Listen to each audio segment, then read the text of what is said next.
Hello and welcome to the first ever episode of Scars with Room 707. My name is Nifemi Bates, and today we were talking about surviving domestic violence. I mean, think about it. What would you do if your fiancé of 3 months told you to get down from the car on 3rd Milan Bridge by 11 p.m.? You want to find out? I guess you have to keep watching. All right, stick around. Hi. Hi, Femi. How are you doing? I'm fine, thank you. Fantastic. What's going on? Nothing much. You sure? I'm thriving. Do you need anything? Water, drink? What? Water is fine. Please, can you actually get her water, please? Creative director, I'm messing with you. But please, if you actually could get her water. Right. So, what's going on? What's happening? Well, like I said, I'm thriving. Great. I'm thriving. Awesome. Thank you so much for being here, and thank you for sharing your gift of vulnerability with us. Really appreciate it. Right? Okay, so let's get right into it, right? So who is Nifemi? In 3 words. Who is Nifemi? Nifemi is a gorgeous, smart, and a phenomenal lady. I thought you were not going to add the gorgeous there because Lord have mercy. Yeah, I mean, fantastic, right? So, so tell me, give me a bit of your background, like growing up and. Okay, growing up, I won't say I'm a timid person. Growing up, I know I love people, but I'm not the outspoken one like that. Yeah, and my family, we are expressive in my family though. But in the process, I don't know where I lost it. Right. And I think that's it. How many are you guys? We're just 3. 3. You're the second. I'm the first and the only lady of the house. You're the first and the only lady. Oh wow, fantastic! That means you were a bully, I guess. No, I'm the sweetest sister anybody can think. I don't believe that. But that's the truth, actually. Oh really? How about your parents? Oh, they are fine. I mean, what kind of parents were they? Yeah, they're very loving parents. Yeah, they are more of the what is it called? I won't say disciplinary. Like they are cool. Like we are very expressive with them. Oh, beautiful. Especially my dad. Yeah. You grew up in the church? Oh yeah, practically my dad is a pastor though. How do you actually deal with the pressure of being a pastor's child? No, let's go there. Just touch a bit, just a bit. Too much of expectation from people, from members, and all. So it's too much to deal with. Really? Wow. I mean, I don't want to be a pastor's child. I used to say that, okay, I've lived my life as a pastor child. I don't want to live my life as a pastor's wife. You just might get married to a pastor, really, But I mean, Yeah, it's actually amazing, though. It's actually amazing. Thank you. So, I actually wanted to ask you a question, though. Let's talk a bit about relationships, right? You look like someone who, maybe, how many breakfasts have you been served? Well, the one I can remember, 2. Which before and I which? got married. Okay, yeah. Yeah. So which and which? Well, there was one when I was in school, one before after secondary school though. Nobody counts secondary school. Which one is I counted it because I don't count secondary school. It do count. Okay. Because I feel like it meant a lot to me then. Okay. Right? Now secondary school and you believe that this person, you're seeing yourself in the future and everything. And shit happens and well, I remember, the only girlfriend I've had so far, I think she wasn't back in secondary school. I mean, she's married. She's actually married and then wait for her wedding. But yeah, interesting. But you have a very, very interesting and peculiar story. Let's start from when you were single, right? Gorgeous. You say you were gorgeous, high self-esteem and all of that. So how exactly did you spend your single days and all that? Well, What were you doing whilst you were single? okay, I think the major thing for me then was I had this belief that I want to get married early. That if I get married early, and I'll be fine. Like when I mean fine, in the sense that okay, I have my husband there, so I can focus on life, like do my life, do my career. We grow together, build a godly family.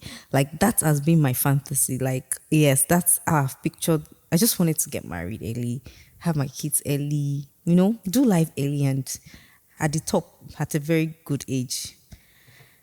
So I've always wanted to. So I guess that was maybe probably that was one of those things. And because the fact that okay, I just wanted to stay safe, not having to be with this, be with that. Just want to be with my husband. I think yeah. So that was, were those your reasons for wanting to get married, or did you have like couple goals? Like, man, I just want to marry. Rapture is going to happen anytime soon, but I have to.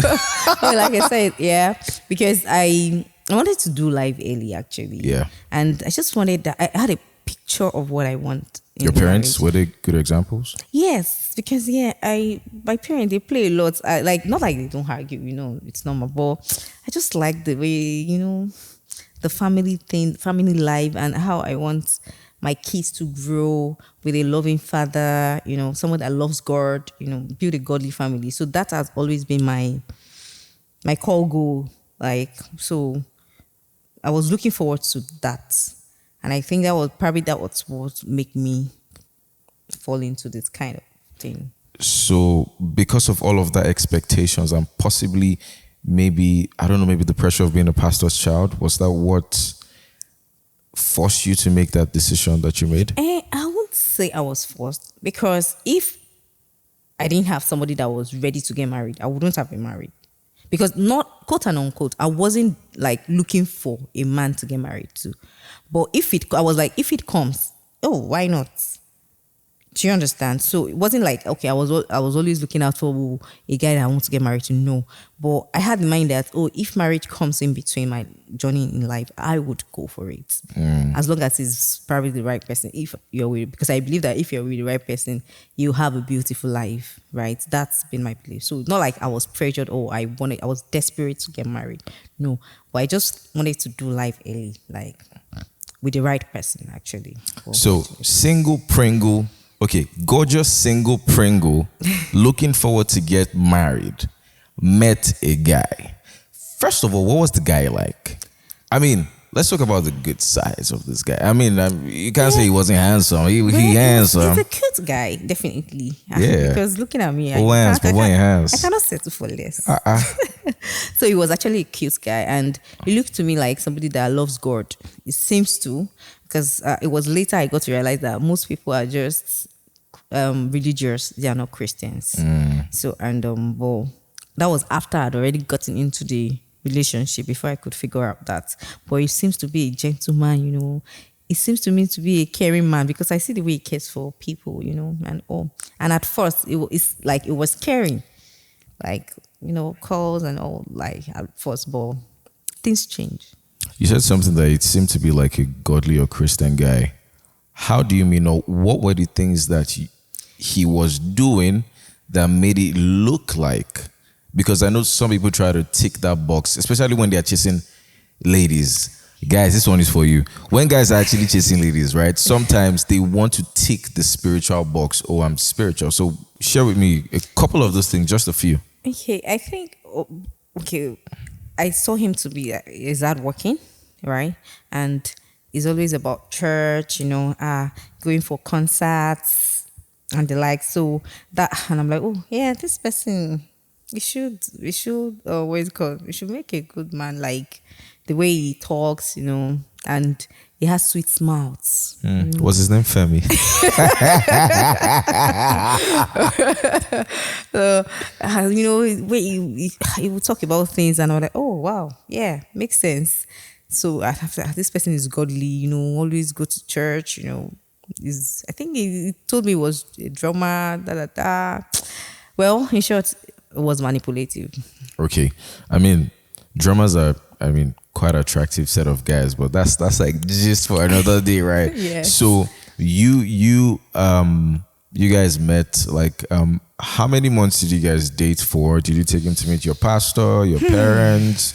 Did you introduce him to anybody or Okay, because meeting him, I met him online. He reached out to me on one website then.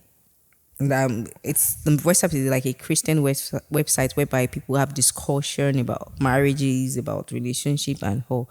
So, but there's a way you can send message like DM message on that website.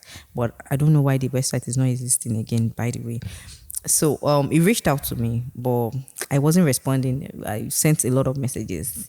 He dropped his number. But on this particular day, that was Valentine's Day that year. We were in the office, all the ladies, the guys, they all had lunch with they went out for lunch. So I was just going through my inbox and I just saw, okay, this guy, let me just. So he dropped his number. Eventually, I instead of me like calling him, I just dropped my own that if you are serious, you'll call me. So he called. I remember that day he called, he gave me the life history of his family. Like, he just told me a lot of things, and I'm like, hey, come down. And he said, see, he's here for serious relationship, and that is it. Like, he wants to marry me. And I'm like, it was like, baby, I'm gonna marry you. yeah, so he just like he really likes me, and he really wants to marry me, and that he's not here for play, and all. Okay, and I'm like, okay, but we have to just let's see how things go. So fast forward, that was around, I think that was around February. April, we started dating April. I think that was when, April 26th. That was when I said, okay, you know what, let's give it a try. Let's see how it goes. So after which, that was in between. He messaged me. I was in the office that day. He messaged me that I would like that I should tell my parents to fix a date that I would like to meet them. And I'm like, okay. Immediately, I called my dad that this person, because I told my dad that, okay, I'm seeing somebody now. Okay, my dad was, okay, I should just take my time and study him. So my dad said, okay, if he said he wants to come, let him come home. So my dad told my mom, and he picked June 16. Yeah. Is it June? Yeah, June 16. So he came to the house. Like, surprisingly, he proposed. In 3 months. Well, yes. Wow, April, May, June 16, he proposed. And what did you say? Well, I had the mixed feelings. I wasn't sure because I was actually lost. But I didn't say yes. I didn't say no. But now, I was lost in the moment. My hand, he put the ring. And everybody was out, now. But thank God there was no say yes. But at least the flow. I went with the flow. And then you said yes. Like I said, I didn't literally say yes. Well, the ring is on my finger already. I'm just trying to picture it. I mean, he was on his knees and he was like, marry me. And you were like, and the guy was like, you don't gonna embarrass me. Take the ring, my friend. Like, I was shocked because I have my parents there, my siblings. I didn't know what to say. Like, I was actually confused and I was scared at the same time. So I had the ring on. So okay, so you proposed. Take me to your wedding day. Okay. For someone who was unsure, right? Take me to that day. Well, before we got to the wedding day, I feel I had a whole lot of things that I wasn't sure about him, that I didn't talk about, that I couldn't open up to people. I feel like I was naive. Like, I was naive. I didn't speak up. I feel if I had probably told people what I went through or what I'm feeling, maybe I would have had a better understanding of what the relationship looked like or would probably look like in the marriage. So I remember one of those days we had a couple of issues, because I know I'm always scared of him. Like, I can't talk to him, and anything he says is always kind of final. My opinion don't really count. So, but I was just let it if that's what he wants. As long as I'm not going to be a troublesome wife, the house will be peaceful. So there's this day I was supposed to send money to his friend. I actually literally borrowed him for a trip. But I like he couldn't return. I had to borrow Sha. I had to like give him. And they asked me if I had sent the money. And I said no because of my work schedule then. And on our way, because he came to, that was 3 weeks to the wedding, he came to pick some my stuff down to his place. And he asked me to get out of the car. And that was on Tomiland Bridge around 11 p.m. I was shocked. But with this reaction, I must get down first. Like, I must get out of the car first. Like, at least obey before you talk. So when he said it, and I'm like, this is midnight. I can't get down. So the driver was like, no, now, how about? He called his name that, why would you ask your babe to? I was like, no, we should just get down first. Get down first. So in between, the driver begged him and he's like, okay, I don't want to hear a word from you until we get home. And that was it. I kept quiet. At that point, trust me, I felt like calling off the wedding. But then again, I thought about the money my parents had spent, the Ashwebi, what is it called? My own expenses, the money I've spent. I will now say I want to wait all my dad, the church, embarrassments for him and everything. So I didn't even tell anybody. I couldn't even tell my friends. I just said, okay. I made excuses for him. I said probably it was the work stress, the stress of the wedding and all the, maybe that's why he's acting up that way. That it's not that deep. And that was it. Quick question, guys. 3 weeks to your wedding. Your fiance on Third Mainland Bridge. And Third Mainland Bridge is like 12 kilometers. It's a massive stretch. At night, at 3 a.m. in the morning, your fiance says, get down from the car. What will you do? Let me know in the comment section. I really want to know what you think right now. Let me know in the comment section. Oh yeah, and this is a very good place to subscribe. Make sure you like, make sure you share, subscribe, and tell a friend to tell a friend to tell a friend that this is Scars with Room 707. All right, now back to the show. All right, so Third Mainland Bridge, he told you to come down. Yes. Oh, goodness, God. All right, so you still went ahead, right? Yes. You went ahead with marriage. So what were you thinking when you were dressed in your white gown, faced in front of the pastor, and he was like, will you have this man, to have and to hold in sickness and in health? Before you said, I do, what was running through your mind? Because this... Okay, unlike the way people are always excited on their wedding day, they're happy, like you get to see their groom. I was just indifferent. I was just there. I wasn't happy. I was scared. Like how when you don't know what will happen next.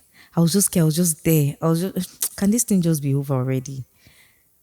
Because even in the process of the preparation, because he was the elaborate person, he wanted something really loud. He had made me spend almost all my life savings, and all. And I am like, it wasn't for me. There was nothing. It wasn't a special day. So, that's what I would say.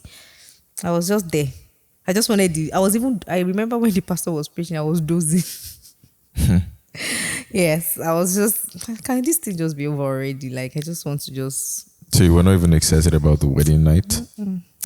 Oh, don't even go there. Because, I remember the wedding night and after the whole ceremony and all, and I was tired. Like, literally tired. I was worn out. And I like, Alpha. I said, what is Alpha? Aren't you tired? Like... I'm tired. He said no, that he has to do that. It's important, that it's very significant or something, that we have to do it that night. I'm like, I'm tired. But he insisted, so yeah. Wow. Now that's a lot, right? So now you're married. It's a different reality. from when you were really scared and all that kind of thing. Now it's for better, for worse. For better, for worse.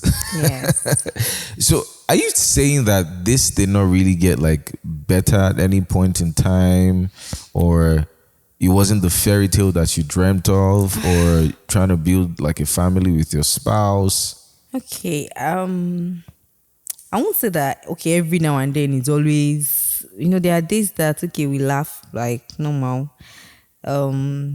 Maybe when we have people. Most times when we have people around. Yeah. And when we have people around, maybe our friends comes to visit, he tries to be this loving, caring guy, just to show that yes, him be good guy. Yes. But at the same time, I realized that once people are not there and he just behaves the way he wants to behave. And I was hoping that things get better because I realized some things that were not true. Like What what? he told me. Okay, educational background, family background, they turn out to be lies. Where he has been to, things, a lot of things. And I just told myself that, okay, I'm here already. What's the way forward? Am I going to go back? No, we just have to make it work. So I was willing to make it work. But it was just, I think he just wanted this woman that would just be there, for him, like as a wife. So then where like I said, we've had physical abuse, like verbal abuses that he just talked to me anyhow, or are you stupid, you're mad, like he says, Consistently? yeah, yes, that's or maybe something minor, just got sports in the house, like he usually say it in Yoruba, apa, that's I don't know what that wasteful, and all. So those things get to me. And at some point, something happened. Okay, yes, something happened early stage of the marriage that he had he had some stuff, like his car was vandalized, and next thing is and bad luck. Saying that to your wife, I felt, God, wow, what am I doing here? But at that point, I just had to break it up. Don't see it that way, and whole. And fast forward to when I was pregnant, I started having women call him, doesn't have my time, even right to my face. Stop a whole lot of things. He cheated on you? He cheated on you? Yes. In your presence? A couple of times. Wow. So are you saying, because I'm trying to piece this with, being a pastor's child, first year, second year, why didn't you leave? Were you scared that people were going to shame you that, Okay. I'm a pastor, Because, in this part of the world, this part that we have now, we believe that if it's not physical, if it's not air physical, you can't literally say you want to leave your husband's house. Right? So all those things that I was going through then, I couldn't share with my parents because, the job of every parent is to see their child happy. Right? So, and I don't want to give them news that would when they are helping people to build their home. Why is their own child's home not built? So I kept it to myself. Not until when it started physical abuse. Okay. I think one happened while I was pregnant with my child.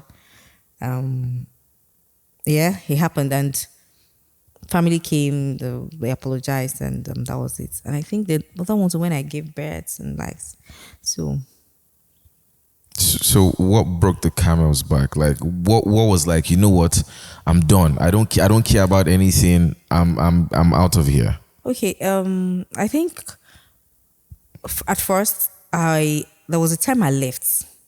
That The I house? had to come back. Yes. That I had to come back to the house again. Like just a minor issue. Our son broke crack his tab as a den. And it was like, why would I be careless?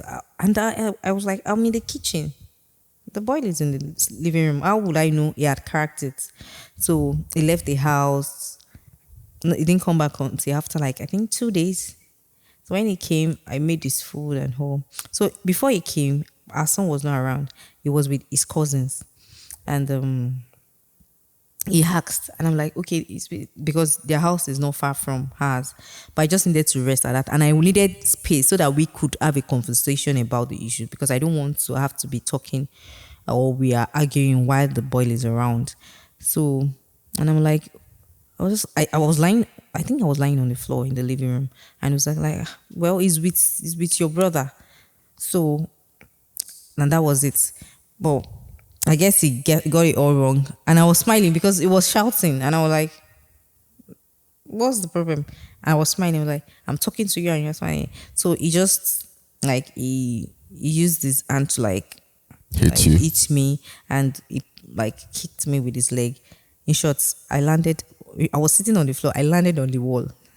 So at that point, my younger brother was with me then. So he came and like, I can't allow you to do this to my sister. So, and I think that was the first time ever in over 27 years I've seen my brother like fight. You know, and at first he wasn't even going to do anything. He was just like, can you just leave this woman alone? But it was like he can't control him in his own house. So he punched him. So my brother, like, oh, this is not your wife. So the next thing is, I think my brother now started like, you cannot do that to me. You can only do it to your wife, not me. So in the process, he now went to bring knife. Who? My now ex-husband. Whoa. Yes. And he was like, I wanted to stab him. So I just asked my brother, you know what, can you just go? Don't worry, I'll find my way out. So when I was trying to escape, when he was trying to like, okay, ask my brother to leave his house, I was trying to escape from the kitchen door. So before I could open the door, he was already at my back and he just dragged me like this. Come back here, where are you going? So before that, I was now trying to text his brother that, okay, can you please come to the house? Like, don't allow your brother kill me here. So brother came. So when I left, the brother took me to his house. So I left after, I think this following day, I just went back to the house, because he had gone to the office, like carrying my stuffs and left. I went to my parents' house then. And before you know it, started called my parents, said he's sorry. Sha, with a whole lot of begging. Yeah, I think after a month, I came back. But this time, I was back with my body, but my spirit was already leaving the marriage. Wow. And I think that was around June 2020. The lockdown? Yes. How did you survive? Because, I mean, it was just the both of you in the house? Well, he's not even always at home. Okay, so it was just you? Yeah, most times me and my siblings. How did you cope mentally? I would say those periods were the period I was actually depressed, because I knew I lost interest in totally everything. My business, everything. Like, I didn't want to do anything. I was just there. Like, I was so blank at that moment. And I was just, I don't know. I think I was almost going to give it all up. Wow. So when did you finally decide to take that leap of faith or take that bold step and say, you know what, I'm done? Okay. During the period where I was depressed, I remember sitting in the living room and I was lost in thoughts, totally lost in thoughts. And my son came. He was calling me. My eyes were open, but you know when you're calling someone, I was hearing that sound from afar. Like, I was like, mommy, like the last one, like, mommy. So I was like, oh, what is it? What happened? Did daddy make you sad? I said, no, I'm just tired. He said, don't worry, mommy. So he tapped me on my shoulder and was like, don't worry, mommy, I'll make you proud. I'll make you happy. Don't worry, okay? So that word then sounded to me differently. I feel probably it's the Holy Spirit that just spoke through that boy that day, because I remember that immediately he spoke that word, I started tearing up. And I started picturing if I were dead, like if I was dead, another woman will come, maltreat him, started saying that, okay, started picturing what I wanted to be, what I wanted to do in life. I was like, so am I going to now give all this up all because of what's this marriage? So at that, I said, okay, you know what, God, I want to, if you actually want me to be here. So I took it upon myself, okay, you know what, I'm going to do focus on myself, build my life, and see in the process if this marriage would still be healed and come back together. Yes, fine. But if not, at least let me just be fine first. If for not for anything, at least for my child. So I think that was the point that, okay, you know what, let me try to build this thing back. And in the process, I was talking to a therapist in the process. So I explained the challenges we had, and all. So one of these days we were at around September. We were at his what's it called? His brother's house. That's my supposed to be brother-in-law. So we were at his place. So and I went to the kitchen. So he went because he's fond of checking my phone. So he came and a message popped up that I read like if you're not ready to tell your husband about this, kindly clear your chat. That was what he saw. So I was like, okay. So when he saw it, he was like, what's really okay, unlock your phone. I'm like, before you unlock this phone, can we have a conversation? But he insisted. So we went, next thing is, why would you be discussing a family issue with an outsider, and all. So there was this kitchen door that was pulling out already. He just dragged it. Yeah, my leg, my hand, and my head. That's, I think, about 2 by 2 here on my head. And at that point, I was bleeding. At first, I didn't know I was bleeding because I was just begging, like, can you just, that the kids were around. Because my son was there, his cousins were around. So I didn't want them to have to see that we are actually fighting or something. So when that happened, when I down bent my eye, I saw that you were bleeding. Yeah, I was already bleeding. So I was like, wow, the next thing is, we'll see what you made me do. So it gave me, tried to clean up the mess, gave me head warmer. And he told his brother that he was taking me to hospital, that I had ulcer attack. Yeah, and they believed because they knew, everybody in the house knew that I usually have those signs sometimes. So on our way, the sister-in-law was like, oh, can she follow us? He insisted that she shouldn't. Okay. And me, I was actually hoping that she would follow us at least, because I was actually scared. I couldn't even talk. I couldn't even say, okay, that's not what's wrong with me. So on our way, he threatened to drive the car to the canal. That's what will I tell people? Will I tell people that I'm the one that did this to him and all? So and I told him, okay, you know what? Just to make sure that people don't know that you are the one, I will tell them that I will just say that it's the kitchen cabinet. They didn't fix it well. While I was cooking, it fell on my head, and that gave me the cuts. And I'm like, okay, yes. Okay, so we got to the hospital. The first hospital rejected me.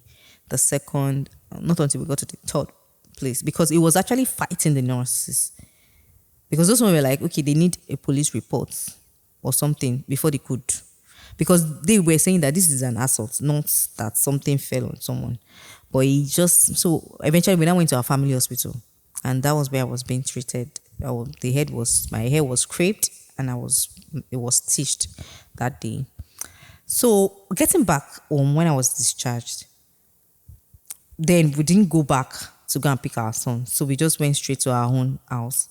And he came and he said in the night that, okay, that he wanted to make love to me. And I'm like, I have bandage on my hand, my leg. See my head. It's like literally bleeding, like it's stitched. I can't do anything this night. But he said it will make me feel better. And I'm like, there's no way this will make me feel better. So eventually he forced his way into me that night. And I had no choice. I was helpless. Though I was angry, I was boiling. I know if I literally have anything to hurt him at that moment, I know I was going to do that. Probably I would have committed murder. But thank God there was nothing. I was just lying helplessly. So when it was done, he apologized and said, okay, he will make things right and whole. But right there, I knew the marriage was over. Please, can someone put like some horror soundtrack? Because that's what everything sounded like, right? But have you forgiven him? Yeah. I would say now, yes. But at first, I was fighting myself because I feel I made a wrong choice. I feel at that point I feel worthless, so to say, because it made me feel so like I wasn't enough. And the way he twists stories anytime we have to, come together. But I think before then I had to, because I had to leave the house because I knew I was done. And I told my parents, I said, you know what, I don't want the usual family member coming around. I just wanted to just end this thing. I just want to end it, that it shouldn't, like I would do it my own way. So I think 3 weeks after the incident, so I was playing along. I played along, like everything was fine. He apologized. And first 3 weeks, he was still doing okay. Coming back from work, he'll buy things, just to make me feel better. So I think on October, that's on 9th of October. Yeah, that was when I left. And he just came home and he didn't meet me.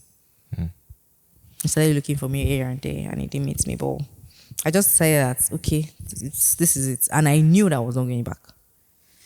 His family started calling, friends, my parents, he's here, he's begging. He started giving my parents emotional blackmail that he was going to kill himself if they don't provide me. And trust me, my parents didn't know where I was because I knew if I should go to their place, it would still be the same, come and beg, knowing that my daddy is very calm and, being a pastor, he wants to, what's it called? Yield to them. So I didn't go to there. So no, I think it was just my brother that knew and my cousin. I knew where I was as at then. So upon getting to this point right now, because I mean you're looking radiant and gorgeous, Thank you. As ever. What was the journey to healing like? It wasn't easy actually. Okay. Tell me about it. Okay, later that year, that's 2020. The first 3 months, I was a mess. Like I was really a mess. I was just all over. I couldn't put myself together because I couldn't even talk about what I went through. I couldn't talk about it because when I picture it, I feel this pain in my heart, and I'm kind of regretting, every now and then, like I am the cause of everything. Like I blamed myself for everything. That probably I allowed too much to happen to me. So fast forward to 2021, a friend invited me to a church because then I didn't have a place of worship. I had to leave where I was because I can't see myself attending the same church with him. So they had a program then, Wiki. So when I came, I was like, the atmosphere was so cool, it was nice, it was like home to me. So, and the word. Yeah. The word was one of those things that kept me. Yeah. And I was like, this is home for me. So every Sunday when I attend the church, it's always like the word is just like it's for me. Yeah. It's at some point it's eating a note in my heart. Yeah. And fast forward to, I think I can't really recall, maybe around July or so, we had a service that the theme was Art Matters. Yes, Art Matters. And I remember in the service I was broken. Like I was broken. I remember that about 2 people from restaurant came to actually hold me that Sunday, and that was when I realized that I haven't even forgiven myself. Not to even talk of forgiving some. I even thought I'd even forgiven him. That was what I thought. But I realized that even myself, I haven't forgiven myself. So that was where it all started from. So I had to accept the fact that, you know what, this has happened. There's no way I can reverse it. And I didn't bring this upon myself. It happened. So I had to let go. Like I forgive myself. Then afterwards, that's when I could now consider forgiving him. Yeah, that was. And forgiving myself, I had to accept that yes, I'm God's child, like I'm God's own. Like no matter what I've been through, it doesn't define me. That there is a me before anything. So me realizing that, it helped me to be able to like forgive myself. So I was able to forgive myself and let go of it. Then I was further. So forgiving him was very easy. It was very easy. I mean, forgiveness is one of like the hardest thing Yes. to do. I mean, sometimes I think about it and I'm like, how does God do it? You know, He sees that we mess up every single time, and Yes. He still, pursues us recklessly, and it's overwhelming. I'm like, yo, bros, how you take they do this thing, right? But looking back right now, this is 2023, right? Looking back to, your younger self, like 15-year-old or 19-year-old, what would you have done differently? Oh, first is to know God. Because many of us, we think we know God, but yet we don't. We attend church, we practice religion, but we don't know God. So what I would have told my younger self was to be more of God, more conscious of God. Like not just doing activity, church activity, but really knowing the depth of God. Because I believe if I had some understanding of the word, or realize who I am in Christ, I wouldn't have allowed some things happened. At least I would have known, I probably know more value I carry. I don't allow anything to just slide over me. Right? So that's just the major thing. And be true to myself. Like to be very true to myself. All right. For someone someone who is looking towards and prepping towards getting married and all that kind of thing, what would you tell them to, will I say, look out for? What would you tell them to like have in mind? First, Based on your experience, though, yeah. yes, based on my experience, never be naive. Like, I knew that was the major thing I did wrong. Like, I was naive. Like, I couldn't even speak up.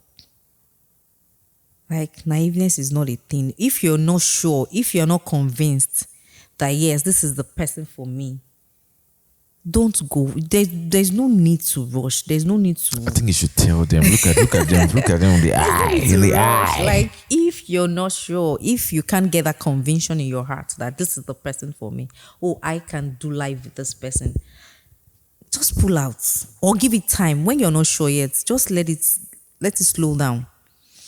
And watch out if you find out that somebody is being manipulative or being a narcissist. Come on. Yeah, don't feel like this is the only person for me. Trust me, there are better people that would even cherish you than what it is. And for yourself, you have to, because you can't expect to want to have good when you're not good. You have to, like, what value do you carry? That would determine what you're looking out for. Because I think for me, I was just all about, okay, I just wanted to build a family, a godly family, yes. But was I ready? Because even as at then, yes, I want a godly family. But even the God I'm talking about, do I really know him? Yes. You see me, I was in choir, I was singing, I was doing activity, but truly I didn't know God as at then. Or I presume to know him. So for anybody that wants to get married now, first off, know your God. Then know who you are in Christ. That would help you because you won't want to settle for less. And settling for less doesn't mean material things, but at least you're convinced in your heart that yes, this is the person I want to do life with. Not like you're not sure. You should be sure. You shouldn't just go for what you're not sure of. Yeah. Awesome. What do you think is the place of accountability in terms of, when someone's about to get married? Do you feel like there's someone you need to, tell these things or? Yeah, I feel, yes, it's very important to have somebody you both are accountable to. both you as a person and as a couple, intending couple. Because I feel if I had people that I was accountable to, at least they would have probably seen what I wasn't seeing or what I was seeing that I couldn't speak up. Probably if I had asked some questions, I would have been able to say, okay, hey, well, actually, I've been wanting to talk about this, but not being accountable to anybody. We're just doing life.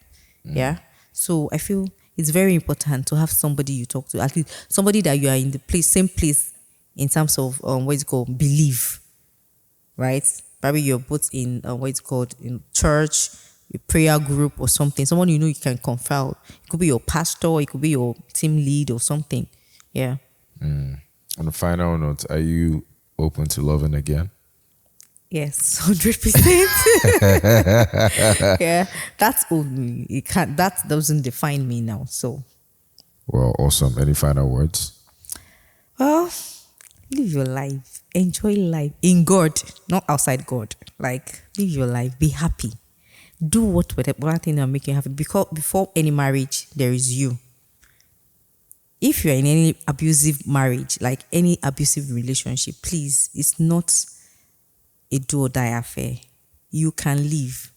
And what I would tell every woman is your liberty starts from when you actually have something doing.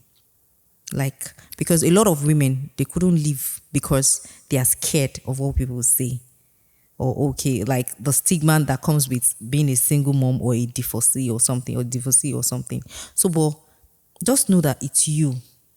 If you die today, people will still question that why did she leave? So why not go? Because you have a life to live. Only when you don't have a dream, you don't have a goal in life, you want to die in a marriage. But once you have a dream, you have a goal, something will drive you to live. Interesting, man. Thank you so much for your candor. Thank you so much for sharing. Thank you. I'm pretty sure people who watch this will learn a thing or two.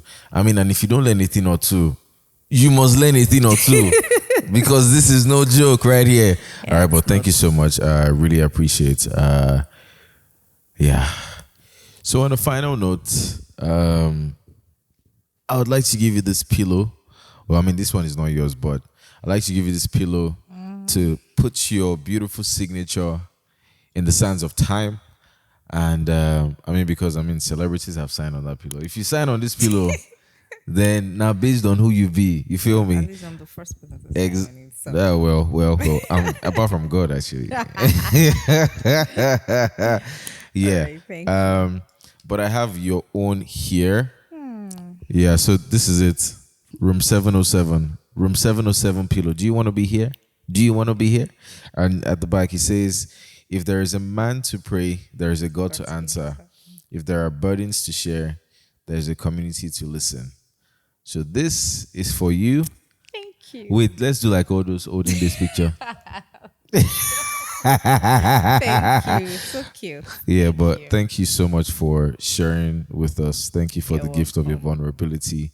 Yes. I mean, I'm still trying to wrap my head around it, but I hope that you learned one or two things. Please make sure you share to your friends, your family, your loved ones, the single ones, the married ones, anybody you feel will benefit from this particular episode of the podcast. All right.